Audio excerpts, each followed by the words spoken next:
Hello all, this is Vikram Verma from New St. Stephen Public School Unit 3rd, and today we are going to discuss the chapter of history from class 9, that is the French Revolution, and this is part 2nd. So the topic that we are going to study in this video are the State General, the meeting of the State General, the tennis court oath, the storming of the Bastille, liberated prisoner, the Great Fair 1789 and the consequences of the Great Fair, है ना। तो क्या प्रभाव थे great fair के 1789 के, तो ये सारे टॉपिक्स हम इस वीडियो में आज कवर करेंगे। So our first topic of today's video is calling the state general, ठीक है ना। तो लास्ट टाइम जैसे कि मैंने आप लोगों को बताया था कि जो फ्रांस का जो ख़जाना था वो पूरी तरीके से खाली हो चुका था, है ना। ट्रेजरी में कुछ था नहीं, ठीक है। फ्रांस के बाद, है ना, वॉर वगैरह हो रहे थे, है ना, और जो खर्चे थे फ्रांस के पैलेस के, है ना, वो पूरे नहीं हो पा रहे थे, ठीक है। ऐसे में जो लुइस 16 थे, है ना, उनके पास एक ही तरीका था इससे बचने का कि उन्होंने सोचा कि क्यों ना ऐसा किया जाए कि जो हमारा थर्ड स्टेट है, जो थर्ड स्टेट टैक्स देता है, तो उस टैक्स को बढ़ा दिया जाए, है ना। और अगर हम टैक्स को बढ़ा दें तो इससे हमारे पास कुछ ना कुछ और क्या कहते हैं रेवेन्यू कलेक्ट होगा, है ना। और उस रेवेन्यू से जो हमारा एक्स्ट्रा बर्डन है, एक्स्ट्रा एक्सपेंसेस हैं, खर्चे हैं, उसको हम पूरा कर पाएंगे, ठीक है। So Louis 16 had to increase taxes for the reason you have learn in the previous section, है ना। तो लुइस 16 को टैक्सेस बढ़ाने पड़े, है ना। कारण आपके सामने थे कि वॉर वगैरह इतने हो चुके थे, और वॉर में यूनाइटेड स्टेट्स के काफ़ी राज्यों की फ्रांस ने मदद भी की थी ब्रिटेन के ख़िलाफ़ युद्ध लड़ने के लिए, है ना। तो इसके लिए उनको पैसा चाहिए था, है ना। ड्रेन हो चुका था उनका पूरा वेल्थ, है ना। तो ये सारे रीज़न थे जिनके लिए उनको टैक्स वगैरह बढ़ाना पड़ा, है ना। तो how do you think he could have gone through about doing this, है ना। तो आप लोगों को क्या लगता है, तो वो इससे कैसे गुज़र सकते थे या कैसे उससे बच सकते थे। In France the monarch did not have the power to impose tax according to his will alone, ठीक है ना। तो जो पुरानी सत्ता थी, तो फ्रांस में जो पुरानी सत्ता, ओल्ड रिजाइम मतलब होता पुरानी सत्ता, तो जो पुरानी सत्ता थी उसमें मोनार्च मतलब एक प्रकार से राजा, ठीक है। तो जो राजा था, है ना, उसके पास इतनी पावर नहीं थी कि वो अपनी इच्छा से, स्वयं की अपनी इच्छा से वो टैक्स इम्पोज कर सके, है ना, टैक्स लगा सके, है ना, सभी लोगों पर, है ना। Rather he had to call a meeting of the state general, है ना, which could then pass his proposal for new taxes, है ना। तो ये करने के लिए उसको क्या करना होता था, उसको एक मीटिंग बुलानी होती थी, स्टेट जनरल की मीटिंग, ठीक है ना, जहाँ पर वो अपना न्यू टैक्स का प्रपोज़ल रखता था। और अगर उस मीटिंग में वो जो न्यू टैक्स का प्रपोज़ल था वो पास हो जाता, है ना, तो टैक्सेस की न्यू रेट आ जाती है और टैक्स बढ़ जाते हैं, ठीक है। तो the state general was a political body, तो स्टेट जनरल है क्या, एक पॉलिटिकल बॉडी है ना, which the 3 states and their representative. तो इस पॉलिटिकल बॉडी में तीनों स्टेट्स के रिप्रेजेंटेटिव आते थे, ठीक है ना। However, the monarch alone could decide when to call a meeting to this body, ठीक है ना। लेकिन मोनार्च यानी कि जो राजा था, है ना, उसके पास ये अधिकार होता था कि वो ये डिसाइड करेगा कि इस मीटिंग को हमें कब बुलाना है, स्टेट जनरल की मीटिंग को कब बुलाया जाए। इस प्रकार की जो पहली मीटिंग थी वो 1614 में बुलाई गई थी last time. So it is decided that the state general meeting to be called, ठीक है ना। तो ये डिसाइड किया गया कि स्टेट जनरल की मीटिंग बुलाई जाए। सो टू वोट बाय हेड और बाय ऑर्डर, ठीक है ना। तो अब ये जो मीटिंग थी, इसका सबसे बड़ा प्रश्न ये था कि इस मीटिंग में जो रिप्रेजेंटेटिव होंगे हर जो 3 स्टेट्स थी, है ना। पहली स्टेट पता है आपको, जैसे क्लर्जी है ना। दूसरी स्टेट नोबल्स की थी, और थर्ड स्टेट जो थी वो आपकी क्या कहते हैं कॉमनर की थी, है ना, कॉमन लोग थे जिसमें, ठीक है। तो यहाँ पर प्लीजेंट्स वगैरह, है ना, तो ये थे थर्ड स्टेट में। तो ये 3 स्टेट थी, और फर्स्ट स्टेट और सेकंड स्टेट को टैक्स नहीं देना होता था, वो टैक्स एग्जेम्प्टेड होते थे, है ना। तो इसमें जो प्रश्न था कि जो राजा का सुझाव है ना, उस सुझाव पे मतलब कि जो न्यू टैक्सेस की उन्होंने रिफॉर्म लेके आए हैं, कि जो उन्होंने प्रपोजल दिया है न्यू टैक्स रेट का, है ना, उसको स्वीकारा जाए, उसको एक्सेप्ट किया जाए या नहीं किया जाए, उसके लिए वोटिंग होती थी, है ना। तो उसमें वोट कैसे होना था, बाय हेड होना था और बाय ऑर्डर होना था, हेड का मतलब ये है कि हर स्टेट का एक वोट, मतलब कि जो उनका रिप्रेजेंटेटिव होगा हर स्टेट का वो एक वोट करेगा, है ना। और बाय ऑर्डर का मतलब है कि हर स्टेट में जितने जितने लोग हैं, है ना, सारे सभी अपने स्टेट के जो पॉपुलेशन के लोग हैं वो अपनी पॉपुलेशन के हिसाब से वोटिंग करेंगे, तो ऐसे डिसाइड किया जाए, ठीक है ना। तो the delegates of the third state instead that the three state meet together, ठीक है ना। तो जो डेलीगेट्स थे थर्ड स्टेट के, उन्होंने इंसिस्ट किया कि जो तीनों ही स्टेट हैं उनको तीनों को मिलके क्या कहते हैं वोट करना चाहिए, that the vote be taken by the head rather than by order, ठीक है। Since there were far more delegates from the third state the plan would give them a majority, the king refuse to grant this their request, the third state refused to budge, ठीक। So let's talk about this meeting in detail. On 5th May 1789, Louis XVI called together an assembly of the state general to pass the proposal for new taxes, ठीक है ना। तो Louis 16 ने एक assembly बुलाई, है ना, जिसमें उसने तीनों स्टेट्स को बुलाया, स्टेट जनरल को, है ना, ताकि वो पास कर सके न्यू टैक्स का प्रपोजल को, ठीक है। Resplendent hall in the Versailles was prepare to host the delegates, है ना। तो रेस्प्लेंट्स नाम का एक हॉल था, है ना, वर्साइलेस के महल में, है ना, जिस हॉल को पूरा बनाया गया इसी हिसाब से ताकि जो मेहमान हैं, जो होस्ट हैं तीनों जो स्टेट्स के, वो वहाँ पर आ सकें, ठीक है ना। The first and the second state send 300 representative each, है ना। फर्स्ट स्टेट और सेकेंड स्टेट तीनों स्टेट से, दोनों स्टेट से 300 रिप्रेजेंटेटिव्स आए, मतलब कि फर्स्ट स्टेट से भी 300 रिप्रेजेंटेटिव थे और सेकेंड स्टेट के भी 300 रिप्रेजेंटेटिव थे, है ना। Who were seated in a row facing each other on two side, ठीक है ना। और दोनों ही रो में बैठा दिए गए, है ना, और सीट पे बैठा ले, है ना, और एक दूसरे को वो फेस कर रहे थे, सामने एक दूसरे के सामने बैठाया गया। While the 600 member of the third state had to stand at the back, है ना। और थर्ड स्टेट के मेंबर्स को भी बुलाया गया जो कि 600 मेंबर थे, और उनसे कहा गया कि उन चेयर्स के वो पीछे खड़े हो सकते हैं, ठीक है ना। आगे the third state was represented by it's more prospectus and educated members, है ना। तो जो थर्ड स्टेट थे, है ना, थर्ड स्टेट के कौन से मेंबर्स उनको रिप्रेजेंटेड कर रहे थे, जो ज़्यादा प्रॉस्परस थे, जो ज़्यादा क्या कहते हैं मूल्यवान यानी कि धनवान लोग थे, है ना, ज़्यादा एजुकेटेड मेंबर्स थे ना, वो अपने स्टेट को यहाँ पर रिप्रेजेंट कर रहे थे, है ना। प्लीजेंट्स, आर्टिसंस, वुमेंस, इन सबको असेंबली में आने की कोई इजाज़त नहीं थी, इनको डिनाइड था कि ये एंट्री नहीं कर सकते असेंबली में। However, their grievances and demand were listed in some 40,000 letter which representative have brought with them.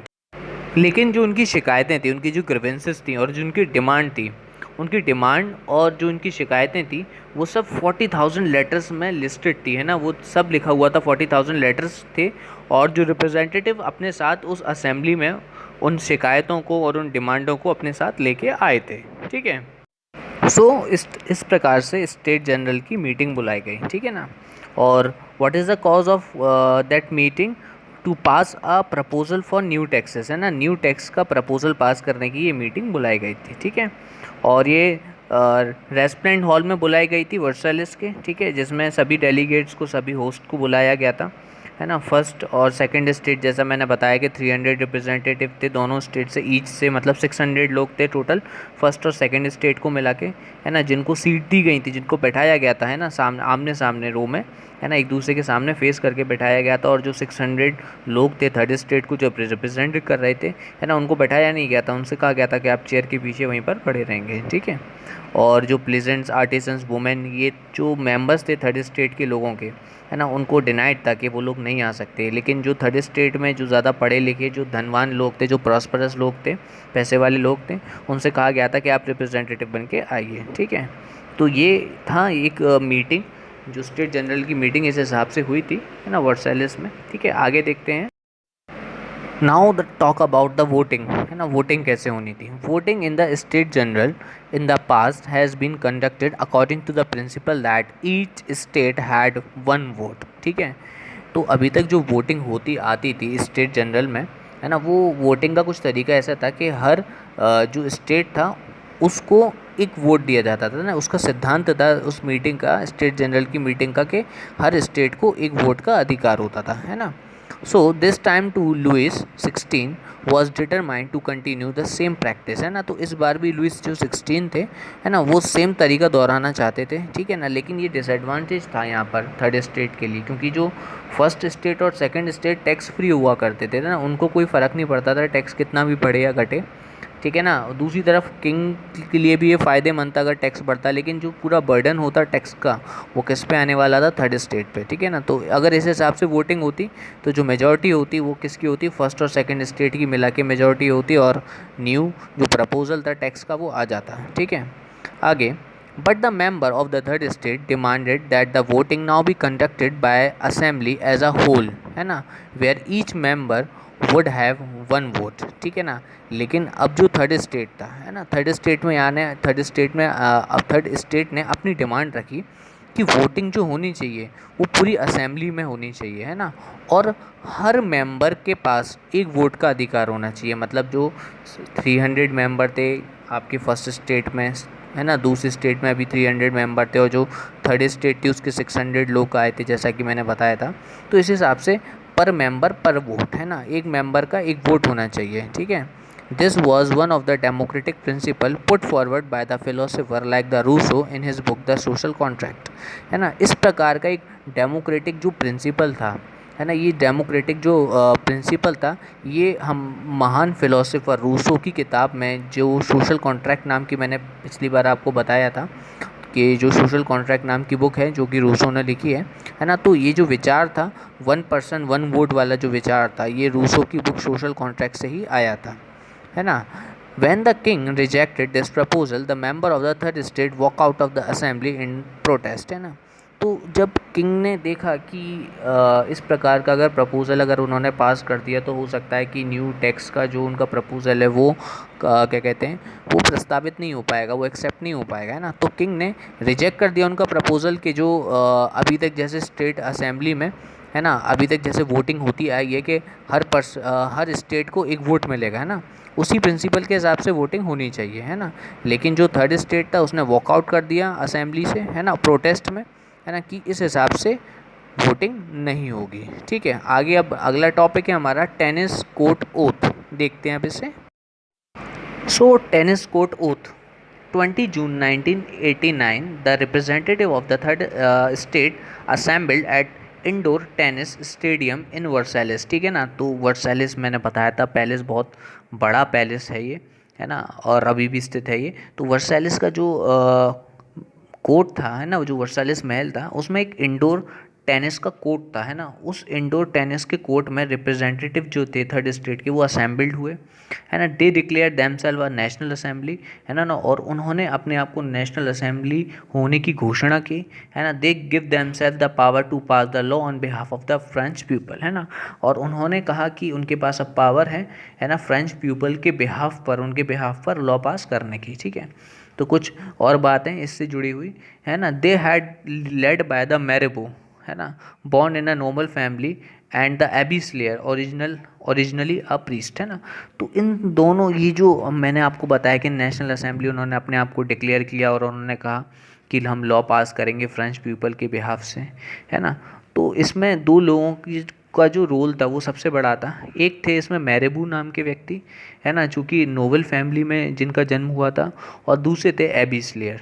तो जो एबी स्लेयर थे वो एक प्रीस्ट थे, है ना। मैरेबू delivered powerful speeches to the assembly crowded, and Abby Slayer wrote an influential pamphlet called What is the Third State, है ना। तो जो मैरेबू थे वो पावरफुल स्पीचेस दिया करते थे, है ना, असेंबली क्राउड को, है ना। और जो एबी स्लेयर्स थे उन्होंने एक पैम्पलेट लिखा था, एक प्रभावशाली पैम्पलेट लिखा था जिसमें उन्होंने चर्चा की थी कि थर्ड स्टेट क्या है, ठीक है। सो थोड़ा डिटेल में देखते हैं इसको। The representative of the third state view themselves as the spokesman for the whole French nation, ठीक है ना। तो जो रिप्रेजेंटेटिव थे जब उन्होंने वॉकआउट किया असेंबली से, है ना, तो उन्होंने ये समझा कि वो पूरी फ्रेंच जो नेशन है, जो पूरा राष्ट्र है फ्रांस का, है ना, उसको रिप्रेजेंट कर रहे हैं, है ना। 20 June they assembled in the hall of a indoor tennis court in the ground of Versailles. तो वर्सैलिस का जो महल था उसमें 20 जून को, है ना, वो वहाँ पर एक इंडोर टेनिस कोर्ट में एकत्रित हुए, असेंबल्ड हुए। They declare themselves the national assembly, है ना, और उन्होंने अपने आप को नेशनल असेंबली घोषित किया and swear not to disperse till they have drafted a constitution for France that would limit the power of a monarch. ठीक है, तो और उन्होंने वहाँ पर प्रतिज्ञा की कि हम तब तक यहाँ से नहीं जाएंगे जब तक हम फ्रांस के लिए एक कॉन्स्टिट्यूशन नहीं लिख देंगे, है ना। फ्रांस के लिए हम जब कॉन्स्टिट्यूशन लिखेंगे तो जो मोनार्च है, मोनार्च मतलब जो राजा है, उसकी जो पावर है वो लिमिटेड हो जाएगी, है ना, क्योंकि कॉन्स्टिट्यूशन क्या है, एक रूल बुक है जिसके हिसाब से एक पूरी कंट्री, एक पूरा नेशन आगे बढ़ता है। ठीक है ना, तो उनका ये मानना था कि अगर हम कोई एक कॉन्स्टिट्यूशन लिख देंगे तो जो मोनार्च, जो राजा है, वहाँ उसकी पावर लिमिटेड हो जाएगी, है ना। दे वर लेड बाय द मैरेबू एंड एबिसलेस। मैंने बताया था अभी इनके बारे में कि मैरेबू और एबिसलेस नाम के दो व्यक्ति थे जिन्होंने इनको लीड किया था।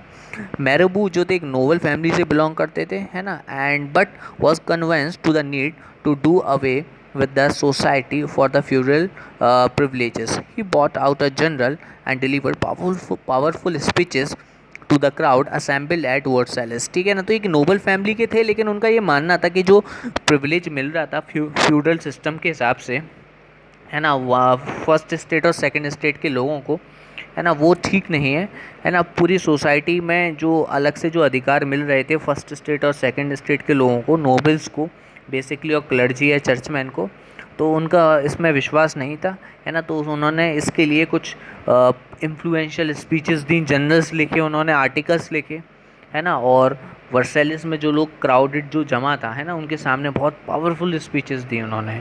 ठीक है ना, और एबिसलियस का मैंने बताया कि वो ओरिजिनली एक प्रीस्ट थे, है ना, और उन्होंने एक आर्टिकल लिखा था, एक पैम्पलेट उन्होंने बनाया था जिसमें उन्होंने बात की थी कि थर्ड स्टेट है क्या, what is a third state. ठीक है, तो आगे देखते हैं अब हम।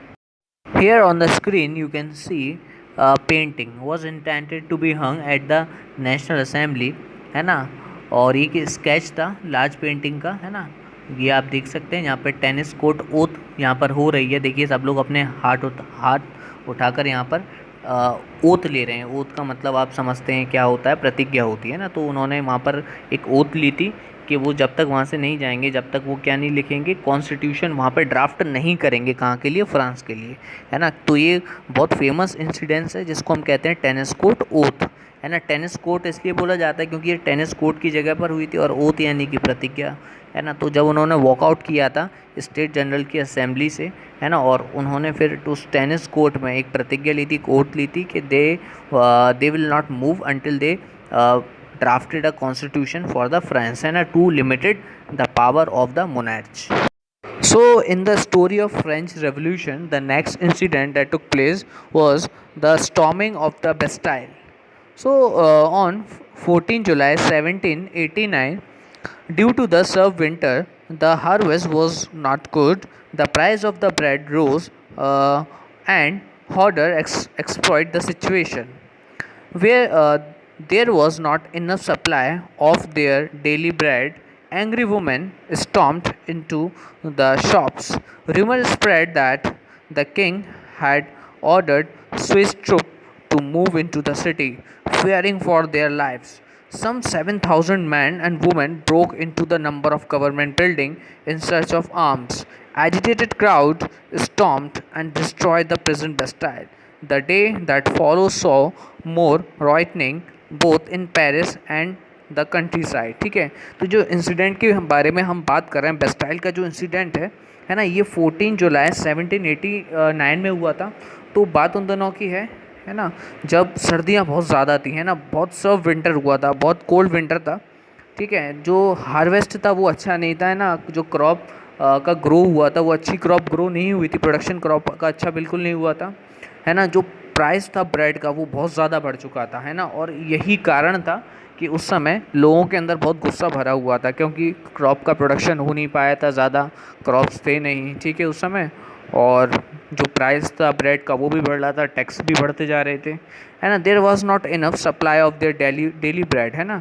तो उनकी डेली खाने के लिए, देखिए यहाँ का जो स्टेपल फूड होता है वो रोटी होती है, इसी प्रकार, है ना, बंगाल का राइस होता है, इसी प्रकार से जो स्टेपल जो डाइट था फ्रांस का उस समय ब्रेड था ना। तो ब्रेड की जो सप्लाई थी वो भी पूरी नहीं हो पा रही थी। तो सुनने में ये भी आता है, र्यूमर इस बात की भी फैली हुई थी, है ना, खबरें इस बात की भी थी, किंग ने ऑर्डर दिया था अपने स्विस ट्रुप को, एक है ना, एक ये आर्मी का दल था स्विस ट्रुप, है ना। तो उन्होंने उनको ऑर्डर दिया था किंग ने कि उनको क्या कहते हैं सिटी में मार्च करनी है, ठीक है। तो fearing for their lives, some 7,000 men and women broke into the number of government building in search of arms, ठीक है ना। तो 7,000 आदमी और औरतों ने ना गवर्नमेंट बिल्डिंगों पर हमला कर दिया आर्म्स ढूंढने के लिए। आर्म्स का मतलब आप लोगों को शायद पता होगा कि जो गोला बारूद होता है ना, और जो जिनसे लड़ाई होती है ना, तो तलवारें वगैरह हुई और आपकी बंदूक हुई, तो ये आर्म्स एंड एम्यूनेशन आता है, ये सब कुछ, है ना। तो जो क्राउड था, है ना, उसने डिस्ट्रॉय कर दिया प्रिजन को बेस्टाइल के, है ना। और इसी गुस्से में आके जो क्राउड थी उसने बेस्टाइल का जो प्रिजन था उसको, बंदी गृह, उसको तोड़ दिया, पूरी तरह डिस्ट्रॉय कर दिया। The days that follow saw more rioting both in, है ना। तो और आगे चल के आगे वाले दिनों में, मतलब कि कुछ दिनों बाद तक भी, है ना, जो पेरिस था और जो उस जगह थी, कंट्री साइड थी, है ना, वहाँ पर भी, है ना, कत्लेआम जारी रहा, है ना। लोगों का गुस्सा बढ़ता जा रहा था।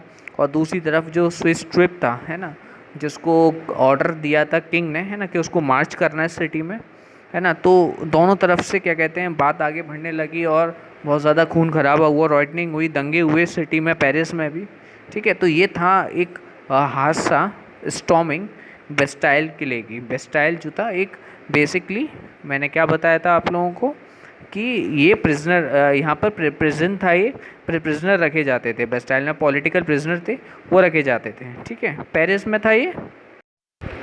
तो इसका जो रिएक्शन था वो ये था कि जो बेस्टाइल का जो किला था, है ना, जो बेस्टाइल का बंदी गृह था, जो प्रिजन था वो टूटा। तो उससे जो प्रिजनर थे, है ना, जो कैदी थे, वो लिबरेटेड, मतलब आज़ाद हो गए। Prisoner of the Bastille were released, है ना, तो वो रिलीज़ हो गए। March down the street of Paris in victory, है ना। और उन्होंने वहाँ की जो सड़कें थी, जो स्ट्रीट थी, वहाँ पर उन्होंने विजय के साथ, है ना, मार्च किया, है ना।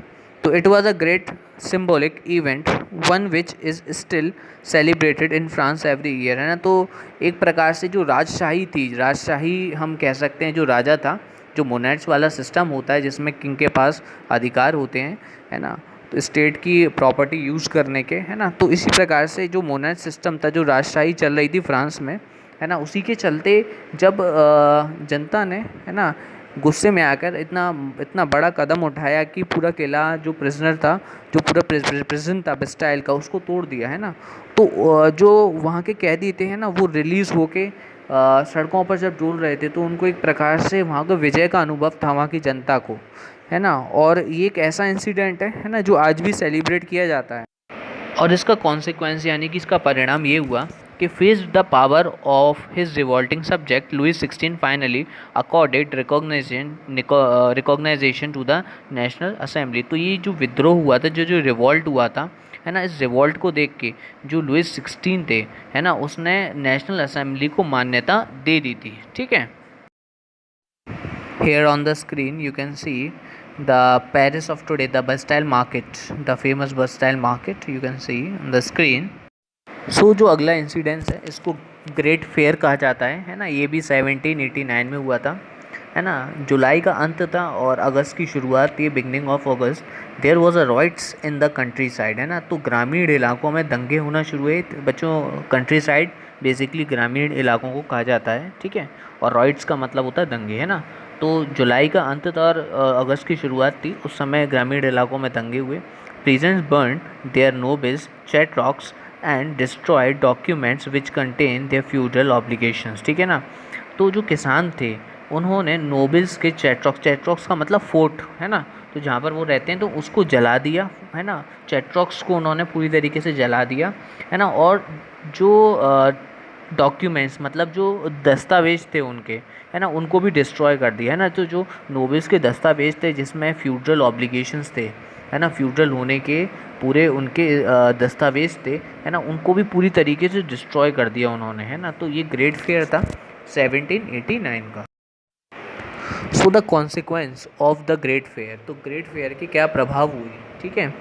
तो जैसे कि बताया था मैंने कि नोबल्स को जला दिया गया था, है ना, ग्रामीण इलाकों में है ना, नोबल्स को जला दिया गया था, उनके किलों को तबाह कर दिया गया था, है ना, उनके जो डॉक्यूमेंट्स थे, जो कागजात थे फ्यूडल सिस्टम होने के, वो सब हटा दिए गए थे, जला दिए, डिस्ट्रॉय कर दिए गए थे, है ना।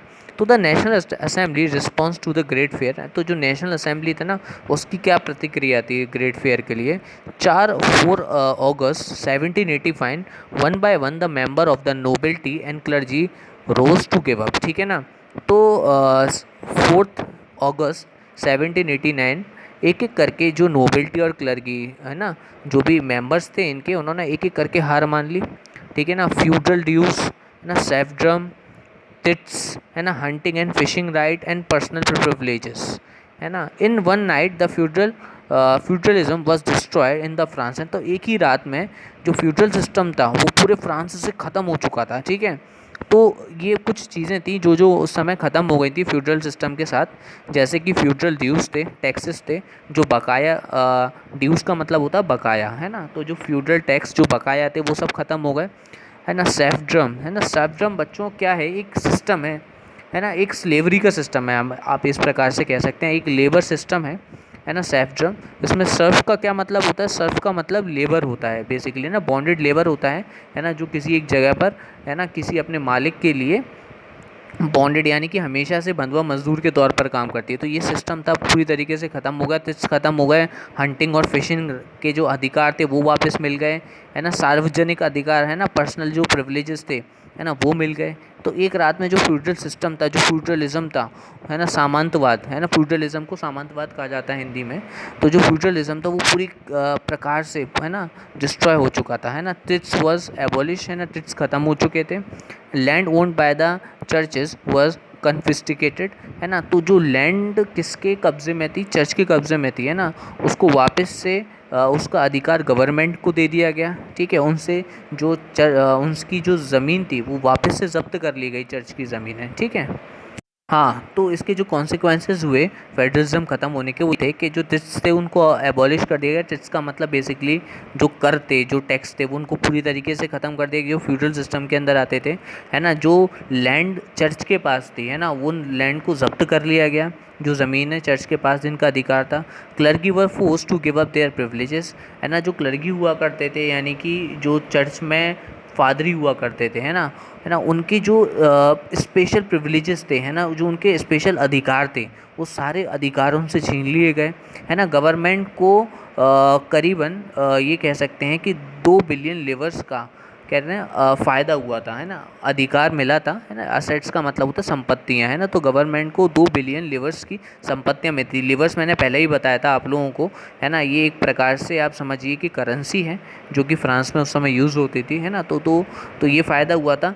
The assembly pass the decree abolishing the feudal system and obligation and taxation, है ना, टैक्सेस, है ना। तो जो असेंबली थी, नेशनल असेंबली थी, है ना, उन्होंने डेक्री का मतलब होता है लॉ, है ना, तो उन्होंने लॉ पास किया जिसमें फ्यूडल सिस्टम को पूरी तरीके से ख़त्म कर दिया गया, है ना। जो फ्यूडल सिस्टम में जो भी टैक्सेस हुआ करते थे और जो भी ऑब्लिगेशंस थे उनको पूरी तरीके से समाप्त कर दिया गया, है ना। तो ये ग्रेट फेयर था, उसका ये परिणाम रहा, यानी कॉन्सिक्वेंस रहा कि फ्यूडलिज्म यानी कि सामंतवाद पूरी तरीके से फ्रांस से ख़त्म कर दिया गया। So the story of French revolution जो अभी हमने पढ़ी है ना, स्टार्टिंग हुई थी जो इसकी क्रांति से, है ना, बेस्टाइल तक पहुंची, है ना, और फिर आपने ग्रेट फेयर देखा ना। ये स्टोरी आगे जाके और भी ज़्यादा इंटरेस्टिंग हो जाती है, बने रहिएगा आप लोग ना। नेक्स्ट वीडियो में हम पूरी स्टोरी और आगे डिस्कवर करेंगे। ये स्टोरी जाती है नेपोलियन बोनापार्ट तक, है ना। नेपोलियन बोनापार्ट के बारे में भी आप लोगों ने शायद थोड़ा बहुत सुना हो या कहीं पढ़ा हो, ठीक है। तो आगे देखते हैं, अगली वीडियो में हम आगे कंटिन्यू करते हैं फ्रेंच रेवोल्यूशन को।